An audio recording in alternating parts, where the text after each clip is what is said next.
Hello and welcome. This video is about how to make tree straps. So the first thing I wanted to do was to show you how to thread a machine.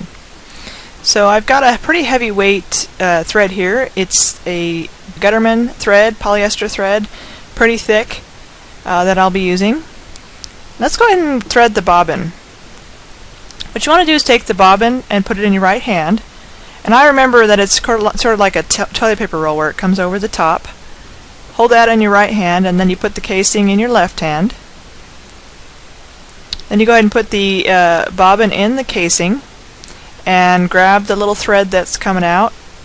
And what you want to do is you want to take that thread and slide it through the little slot there, right there on the side, and then pull it underneath the plate and give it a couple good tugs. Okay, then what you do is you grab the little tab, and that will keep the bobbin casing from coming out on you. Next up is threading the machine. So what you want to do is put your thread up on top of the machine. We are again using the thick Gutterman thread, polyester thread. You want to go ahead and put that up on the top of your machine, and the machines are a little bit different, so you just have to start out at wherever your starting point is. You want to go through the back, come down through the bottom, and just follow the line. Bring it back up, and then pull it through the little tensioner there. Okay, so what you want to do then is go ahead and thread the needle. Some machines thread front to back, and some machines do side to side threading. So depending on your manufacturer's instructions, you want to thread it that way. And then what you do is just pull up the slack. Okay, now we're ready to put our bobbin casing into the machine. So what you want to do is hold it by the tab so that the casing, the bobbin doesn't go anywhere when you're messing around with it. Then you go ahead and put it in where your manufacturer tells you to put it in there, and it'll kind of click into place so you know it's in the right place. And then what you want to do is give the thread a couple good tugs, and if you don't have it in right, the bobbin's going to come flying out at you, so that's how you tell that you've got it in there right. Next up, what you want to do is grab the thread coming from your needle and hang on to it. Then you want to turn your flywheel and get the needle to go down. And what it will do is it will grab the thread in the bobbin, and then you can just pull it on up and on through. And that's all there is to it. Now we're ready to sew. Okay, so what I'm doing is I'm just using a standard 1-inch webbing strap that I already had. What you want to do is line it up first, and then put your foot down, and then you'll go ahead and push your gas pedal and start injecting your thread. And you may have to adjust your length of your stitch just like I did here. I started out really small and I realized that wasn't going to do, so I lengthened it out a bit. And just take your time, just kind of go slowly. When you get to the end, you leave your needle down, because that serves as your anchor point. Lift your foot up, and go ahead and turn your project that you're working on. And I like to clip my threads early on, just because I'm a neat freak or an A personality, I don't know. But anyway, so then you go back over. And the reason I'm going over these a couple times is because I really wanted this to have some strength to it. So what you do again is you leave your needle down, lift your foot up, and then rotate it around, and then get ready to sew your next line there. And the main thing here when you're doing the sides here is you want to make sure you keep your straps lined up along their edges, just to make sure that everything lines up nice and neat, and you don't have any weird tension pulling and things like that. And then go ahead and go along. And the reason I have another strap right beside it is because I wanted to get a measurement on about how far I want to go, so that all of my straps look the same that way. So once again, when you get to the end, you leave your needle down. That serves as your anchor point. You lift your foot up, and then you rotate your project. When you get it where you want it, you put your foot back down, and then continue sewing. So it's pretty straightforward. And like I said, don't be afraid to take your time. You know, just you can use the flywheel and do things at your own pace. You don't have to go really, really fast. You can go really slow. You can actually do the whole thing via the flywheel if you want. Just take your time. So we almost have our box complete here, our initial box. And you'll notice every once in a while I'll kind of lift the foot up and lift the needle up, and I'll make some minor adjustments. And this is just to keep things looking really neat and tidy, so that I don't overrun and I don't make it look really like, you know, some chicken scratching there when I with my seams. And again, I'm going to go over each seam a couple of times just to make sure that everything's nice and strong, and it just gives me that extra security that I want. So we're going to go ahead and turn it again here, leaving our needle down, lifting our foot up, so along the edge here. And I just love this foot that I have on there. I've got a nice little mark there right in the center, and all I need to do is line myself up with that on my existing seams, and it'll just keep me right on there. So it's great. Now I'll make my micro adjustment there to make sure I haven't overrun. And go back over it again. So you can see that little center mark there is lining right up with my little seam that I already have. Now I'm just going to take my time.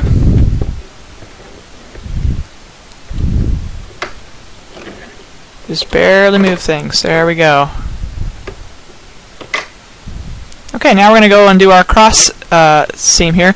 And again, what you want to do is just have that little center mark head straight for the far corner. And then when you get to the last point, you want to do your little micro adjustment. Leave your needle down, lift your foot up, turn your project around, and then go over it again.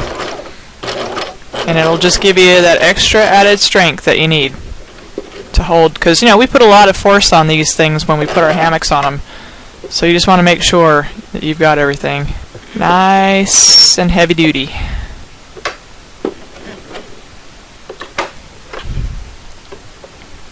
And go over it one more time.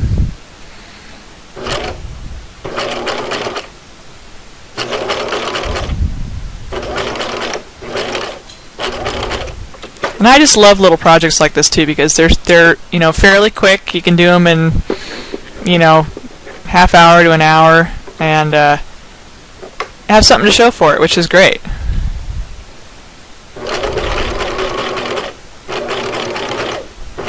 Okay, I'm going to go over the edge again here really quick so I can start and go and do my other half of my X there, and do our micro adjustment there. Okay, and what I do is I kind of follow actually the lines that are already in this webbing. It kind of helps me out, and I just just keep my little center point, like I said, lined up so it's heading right for that far corner.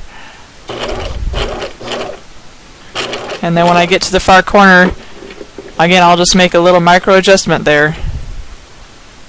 Lift up the foot just barely, just enough to give me enough room to adjust it to where I want it.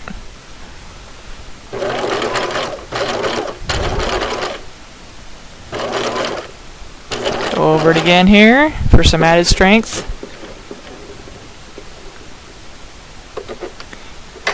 And again, you know, I'm certainly not an expert in any of this. This is just the way that I like to do it.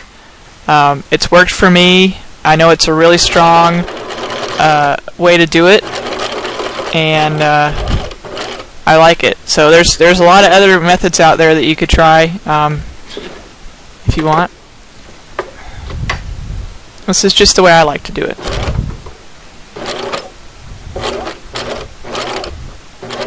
And it's worked really well for me. I'll go over this last one one more time here.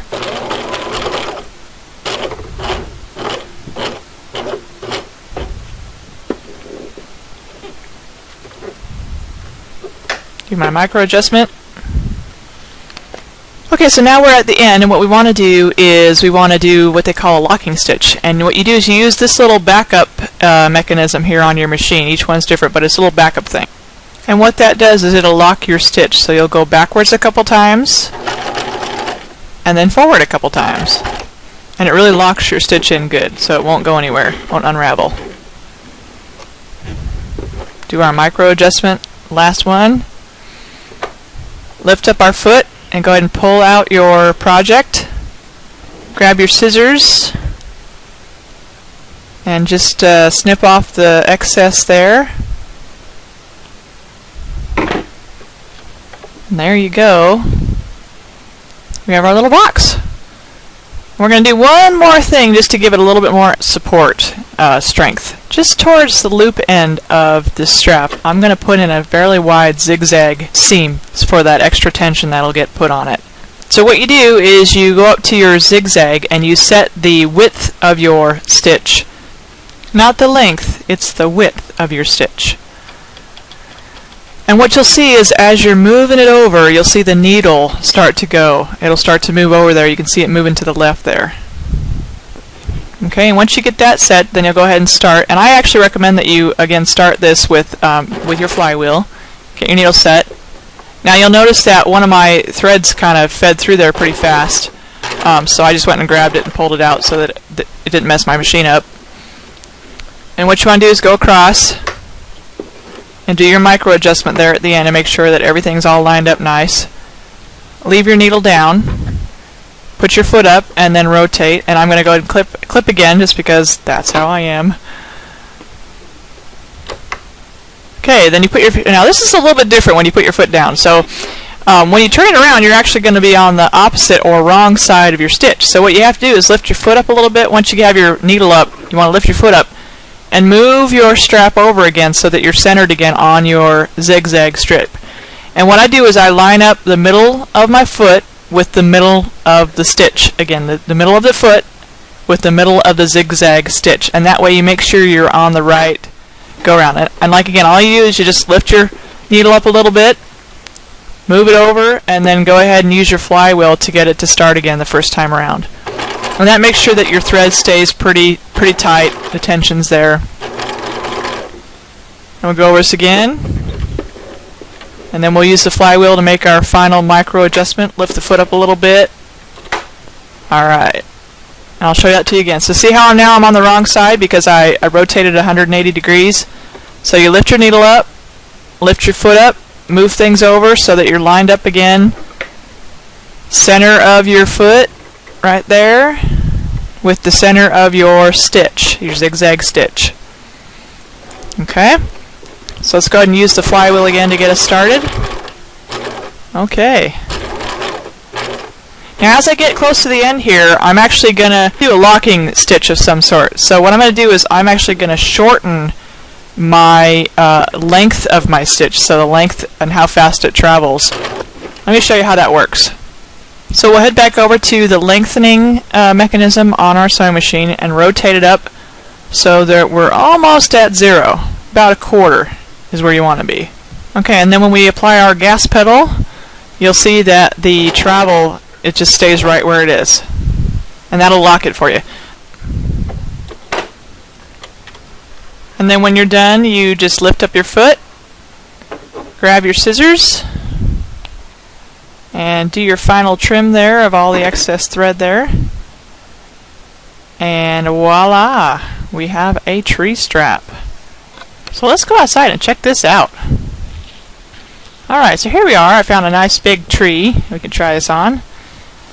And one of the reasons I really like this style of tree strap is because it's pretty versatile. It lets you do a number of things with it. The first thing you can do is if you don't want to go carrying carabiners, you can just pull the webbing through one of the loops that you've created and wrap it around, and it's pretty strong. I mean, I'm leaning back on this thing, and it's pretty strong. So the other option, as you can see in my hand there, I've got a carabiner. You can either use a carabiner or a Dutch clip or whatever you want to use and feed it on through there.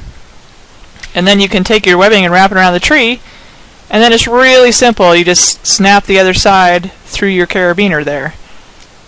So it kind of acts, you know, like I said, or you can use a Dutch clip, just like Shug does on his videos. Either way, and again, you know, it'll hold a lot of strength there. The other thing you can do is you can use your carabiner, and you can actually feed it through both loops if you want.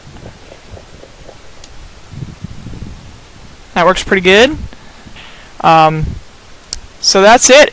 Like I said, it's pretty versatile. So thanks for watching. I'd also like to give a special shout out to the Hammock Forum gang for all the help and advice. And I guess we'll just see you on the next DIY adventure. Thanks.